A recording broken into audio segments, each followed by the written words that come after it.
ओम नमः शिवाय।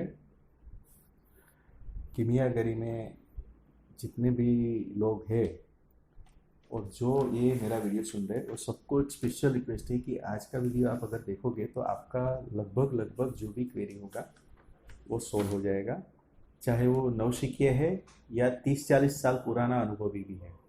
यहाँ पे आज सब छोटे छोटे मुद्दे हैं, पर उसके ऊपर मैं हो सके उतना कम ही बात करूँगा, पर टू द पॉइंट बात करूँगा जिससे आपके बहुत सारे क्वेरीज जो है वो सॉल्व हो जाएगी।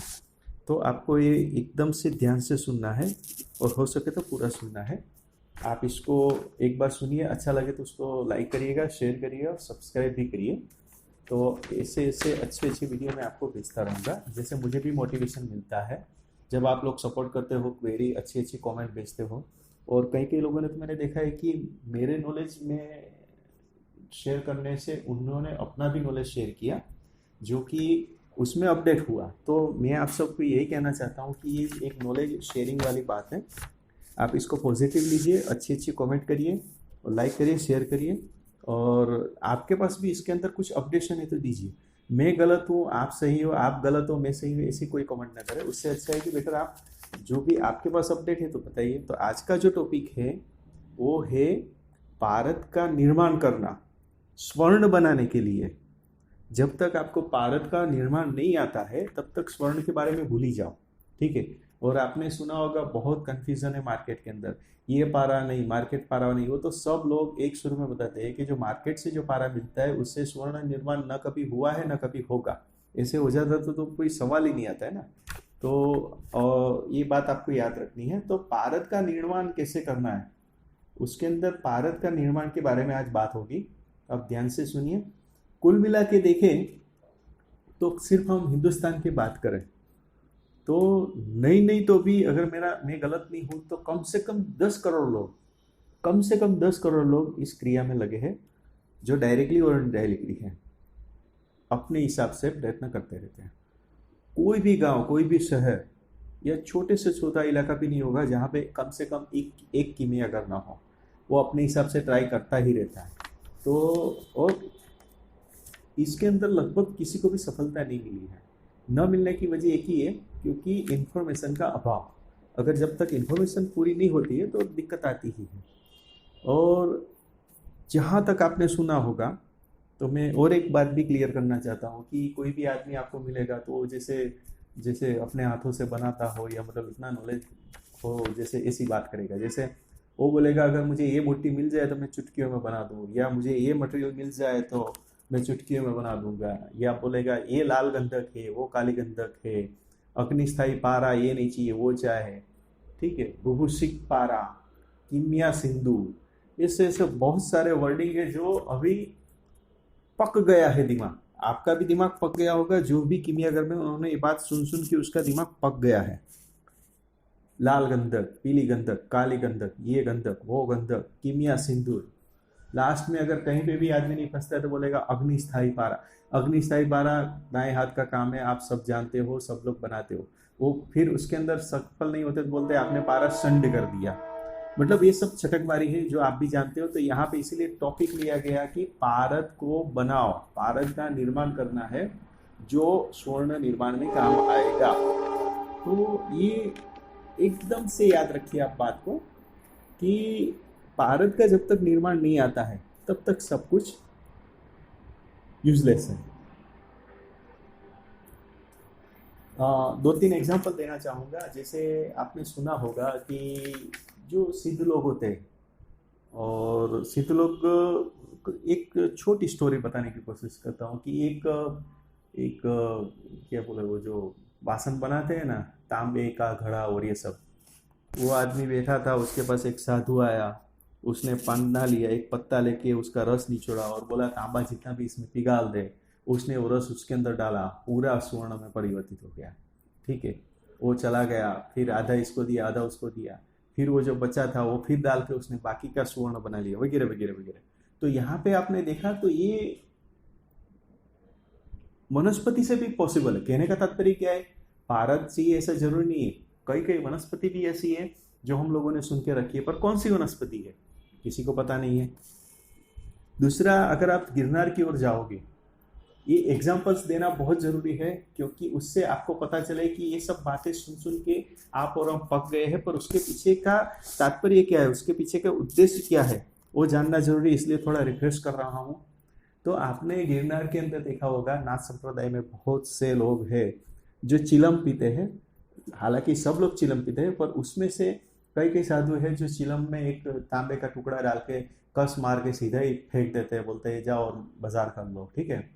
तो वो सिर्फ चिलम से ही वो लोग बना लेते हैं सुवर्ण को। तो ये दो एग्जाम्पल थे जो मुझे यहाँ पे देने को अच्छा लगा। तो एक्चुअली देखा जाए तो पारद निर्माण की भी जरूरत नहीं है, अगर वनस्पति का अच्छी तरह से नॉलेज आ जाए या वो मूर्ति पता चल जाए। हालांकि कई कई बार बात सुनने में भी आया है कि वो मूर्ति अपने पैर के नीचे होती है और पैर लगते हैं, हम लोग ऐसे ही उसको काम की नहीं है करके छोड़ देते हैं। हालांकि ये बात जंगल में लागू होती है, अभी जो सिटी में गांव में रहते हैं उसमें तो शायद भी ऐसा कुछ होता होगा, ऐसा मुझे लगता है। तो उसमें तीसरा पॉइंट ये आया कि जब मैं एक उच्च संत से मिला था, तो उसने बताया देखो बेटा ये सब बात है अपनी जगह पर सही है, पर ये सब आप कहाँ ढूंढने जाओगे। तो ये बात मेरे दिमाग में आज भी खनक रही है और मैं आप सबको भी बता रहा हूँ कि ये सब चीज़ हम कहाँ ढूंढने जाएंगे। मैंने आज अगले प्रवचन एक जो लेक्चर दिया था उसमें बताया था मैंने कि भाई कांक क्षेत्रीय हिमालय के क्षेत्र में, अभी हिमालय कौन जाएगा, और जाएगा तो कांक क्षेत्रीय कैसे आप ढूंढोगे, और वो कोई ऐसे ही थोड़ी बता देगा। तो कहाँ कहाँ ढूंढेगा और कौन कौन सी चीज़ हम ढूंढते फिरेंगे। तो बेटर है कि कुछ उसका सॉल्यूशन निकाला जाए। तो जब ये बात मैंने संत सी से बोली तो संत सी ने बोला कि देखो जो बेस्ट कीमियागर है उसको ही बेस्ट कीमियागर बोलेगा कि जो कोई भी बहाना ना निकाले, और अपने अगल बगल में इतनी सारी चीज़ होती है जिससे भी कोई भी चीज़ पकड़ के या कोई भी चीज़ लेके उसके ऊपर प्रोसेस करके पारे के ऊपर वो पारा बना लेता है, और उसके बाद वो स्वर्ण निर्माण में वो इसका इस्तेमाल कर लेता है। तो यहाँ पे ये बात मुझे बहुत अच्छी लगी, और उसके ऊपर से मैंने सोचा कि चलो इसके ऊपर टॉपिक बनाते हैं कि पारद का जो निर्माण है, ठीक है, उसका ही हमें फोकस करना पड़ेगा कि पारद का हम कैसे निर्माण करें कि जो स्वर्ण में परिवर्तित हो जाए, ठीक है। तो पहले आप समझिए कि पारद का जो निर्माण होता है ना, हम कहाँ पे कंफ्यूज होते हैं। एकदम ध्यान से सुनना दोस्त मेरी बात, कि पारद का हम लोगों के पास अगर जो भी कीमियागर है उसके पास देखना आप, तो कोई 2 साल से लगाए, कोई 20 साल से लगाए, कोई 30 साल से लगाए, कोई 40 साल से लगाए, कोई पूरी जिंदगी उसमें निकाल दी है, पर वो वही का वही है। क्यों? क्योंकि उसके पास नंबर ऑफ फॉर्मूलाज है, नंबर ऑफ बुक है, सब पढ़ते ही ये सब। तो आज मैं ये आपको कहना चाहता हूँ कि जो भी पारद है, पहले आप देखिए कि पारद कौन कौन सी चीज से बनता है, ठीक है। तो एक पारद बनता है आयुर्वेदिक पारा, दूसरा बनता है रस योगी का पारा, तीसरा बनता है रस कल्प योगी का पारा, चौथा बनता है शिवलिंग निर्माण का पारा, पारद गुटिका का पारा, और लास्ट में कीमिया कर्म का पारा। यहाँ पे मैं ये कहना चाहता हूँ कि इतने कैटेगरी का पारा बनता है।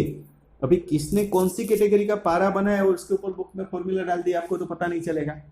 किसी ने आयुर्वेदिक बेस पे पारा बनाया, ठीक है, और उसने लिख दिया इसे, बाद में अपने अंदर घुसा दिया कि इससे सुवर्ण नहीं, तो नॉट पॉसिबल। क्योंकि उसने आयुर्वेदिक पारा क्यों बनाया, किस पर्पज से बनाया, वो आपको जानना पड़ेगा। सपोज आज हम बात करते हैं दो को क्लब करके, जैसे आयुर्वेदिक पारा और रस योगिक पारा। तो रस योगी जो पारा है वो सम इक्विवेलेंट टू आयुर्वेदिक पारा ही है। अच्छा, रस योगी जो है वो पारा क्यों बनाता है, वो अपना पारा आयुर्वेदिक को बेस बना के अपना पारा बना लेता है, ठीक है। और वो क्यों बनाता है, क्योंकि वो अपने शरीर को तालमेल करना चाहता है। अपना शरीर का तालमेल पारे को या तो धारण करके या पारे को योग्य तरह से बना के वो खा के या मुख में रख के उसको जो भी क्रियाएं करनी है वो करेगा। तो यहाँ पे हम बात कर रहे हैं यश योगी का पारा जो आयुर्वेदिक पारा होता है उसके बारे में, ठीक है। तो अभी वो जो टारगेट के लिए वो जो योगी बना है उसको योग में आगे बढ़ना है, इसीलिए वो रस योगी पारा बनाएगा आयुर्वेदिक माध्यम से। से फॉर एग्जाम्पल उसको मस्तिष्क को स्ट्रॉन्ग करना है, तो वो ऐसा पारा बनाएगा कि जो पारा सीधा ही और कहीं पे इफेक्ट ना करते, हालांकि वो हर जगह पे इफेक्ट तो गिरेगा है, पर सबसे ज्यादा इफेक्ट कहाँ पे गिरेगा, सिर पे। से फॉर एग्जाम्पल अभी बोलोगे मस्तिष्क का स्ट्रॉन्ग करने का मतलब क्या है, मस्तिष्क का स्ट्रॉन्ग करने का मतलब ये है कि आप अपना जो मस्तिष्क है वो शार्प बना दें। मतलब जैसे मैं ऐसा कहना चाहूँ कि कोई भी है, आपको पता होगा कई कई लोग हो गए जो पूरी गीता कंठस्थ है, सब श्लोक कंठस्थ है।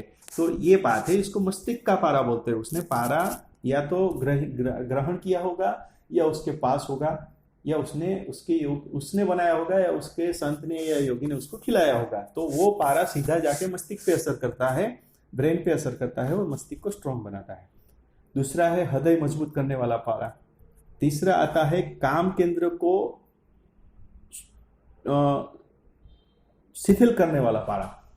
क्योंकि आपने देखा होगा कि जो भी योगी लोग हैं उसको काम केंद्र के अंदर शिथिलता जरूरी होती है, इसलिए वो लोग पारा ऐसा बनाते हैं जिससे काम केंद्र जो है, मतलब काम शक्ति, जो कामेच्छा है, वो कम हो जाती है। दूसरा, काम को उत्तेजित करने वाला, जो तांत्रिक लोग हैं वो तांत्रिक में काम में उत्तेजित वाला पारा मांगते हैं। तो उस टाइम पे वो काम ऐसा पारा बनाते हैं जिससे काम उत्तेजित हो जाता है और उसके ऊपर से वो सब काम करता है। तो ये सब है ना कैटेगराइज्ड होता है। कैटेगराइज कैसे होता है? पंथ के अनुसार। अभी पंथ में तो आपको पता होगा कि एक पंथ आता है नाग संप्रदाय, जो सबने सुना है, और उसके भी फॉर्मूला सबकी जेब से निकलेगा, मैं गारंटी देता हूँ। अभी मैं बोला वो 3-4 तो ऐसे ही अपने मुंह में गटगटा गया होगा कि हाँ, नाग संप्रदाय में ये तोरस गंधक मोरस पार आदि बीज दीजिए, नाग पसारा करके तोरस मोरस वाला, मतलब नंबर ऑफ फॉर्मूलाज के जो है नाथ संप्रदाय में, ठीक है। तो एक नाथ संप्रदाय है, अघोर पंथ है। पर ये लोग जो है वो अपने योग के लिए, अपने शरीर का तालमेल बिठाने के लिए ये सब पारे उसने बनाए थे। और हम लोग क्या करते हैं, वो सुवर्ण बन के बनेगा करके उसमें सोचते हैं, करते हैं, जिससे हमें कभी भी सफलता नहीं मिलती है। तो हमें क्या बात याद रखनी है कि स्वर्ण निर्माण के लिए कौन सा पारा है, स्वर्ण निर्माण के लिए कौन सा पारा बनाना पड़ेगा, जिससे वो स्वर्ण प्रक्रिया की तरफ ही आगे बढ़े, न कि और। हालांकि वो अलग बात है, सब लोगों ने सुना होगा और ये बात मैं भी मानता हूँ और आपको भी मानना पड़ेगा। चलो थोड़ा उसके बारे में भी बात कर लेंगे कि पारा जो बनाया जाता है, जो पारा जो है वो एकदम से ऐसे बनाया जाता है जिससे शरीर जो है अपना वो नवयुवक बन जाए। नवयुवक बनाने के लिए पारा इस्तेमाल। अभी आज का साइंस क्या करता है, जो आज का जो साइंस है वो क्या करेगा, जो पारा है, ठीक है, वो पारा अगर आप स्पेक्ट्रम कराएंगे तो पारा दिखेगा। पर अगर आपने आयुर्वेदिक पारा बनाया, ठीक है, तो आयुर्वेदिक पारा आपको स्पेक्ट्रम में पारा नहीं दिखेगा, ठीक है। ये बात याद रखनी है। तो उसको पारा बनाना बोलते हैं। और ये जो चीज है, अगर एक बार पारा बनाना आ गया तो आगे की सुवर्ण की जो क्रिया है वो संभव है। आज का जो साइंस है वो क्या करता है, कोई दवाई बनाता है और दवाई बनाने के बाद एनिमल के ऊपर इस्तेमाल करता है। अगर उसके ऊपर एक्शन रिएक्शन देता है और उसके बाद जाके वो ह्यूमन यानी आदमी के यूज के लिए इस्तेमाल होता है। पहले के ज़माने में ऐसा नहीं था। पहले के ज़माने में सपोज करिए कि उसने पारद बनाया, तो वो पारद बनाने के बाद उसको धातु के ऊपर इस्तेमाल किया जाता है। अगर धातु परिवर्तन होता है तो वो समझ जाते थे कि ये शरीर का भी कन्वर्जन करेगा, और ये बात को ध्यान में रखते हुए सिर्फ धातु के ऊपर इस्तेमाल करते थे, इसीलिए धातुवाद का इस्तेमाल हुआ था।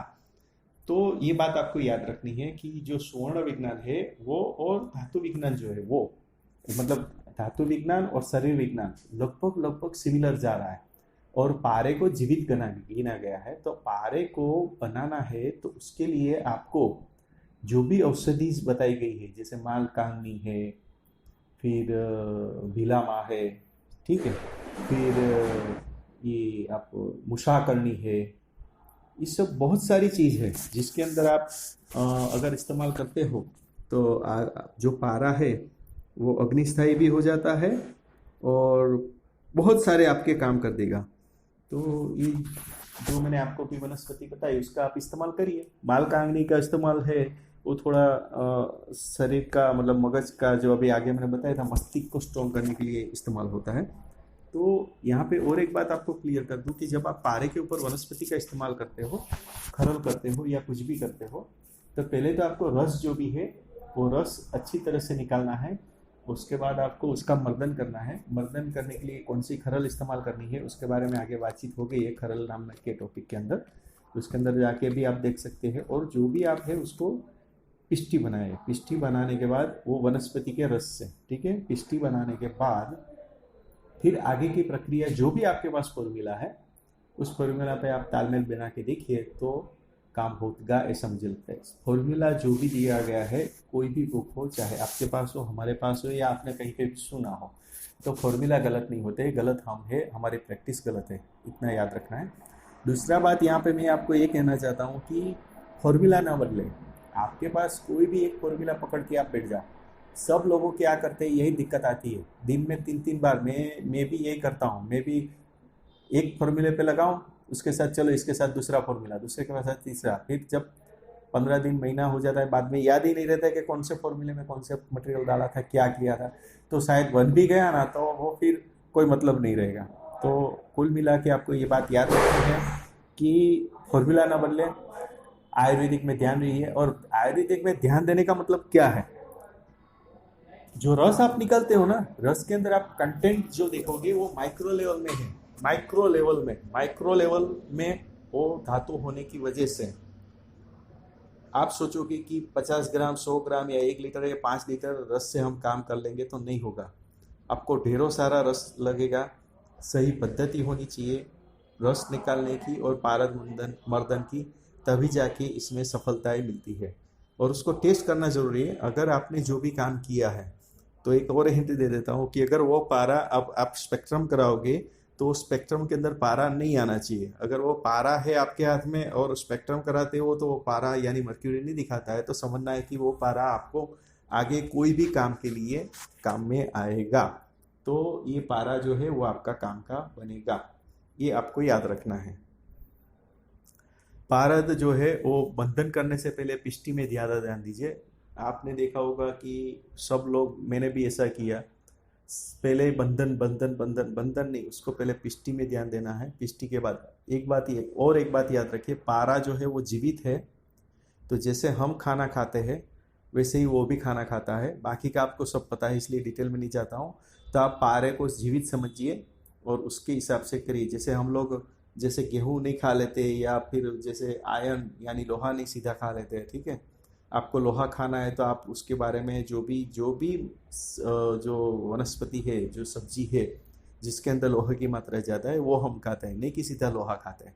इसी तरह से आपको दिमाग लगाना पड़ेगा कि जो पारा आप ले रहे हो उसके अंदर अगर आपको सपोज करो कि आपको उधर मैग्नीशियम या पोटेशियम डालना है, तो वो वनस्पति को आपको पकड़ना है, उसका अच्छी तरह से रस निकालना है। अच्छी तरह से रस निकलना है। रस निकालने का मतलब आप 50 ग्राम, 100 ग्राम या 10 लीटर लेके आ जाओगे, बोलोगे कि अभी होना चाहिए, तो नहीं होगा। यहाँ पे सब इन्फॉर्मेशन दी गई है, उसके अंदर आप अपना दिमाग लगाइए। दिमाग लगाने के बाद आप प्रयत्न करिए, तो मुझे विश्वास है कि सफलता अपने पास होगी ही। आशा करता हूँ कि आज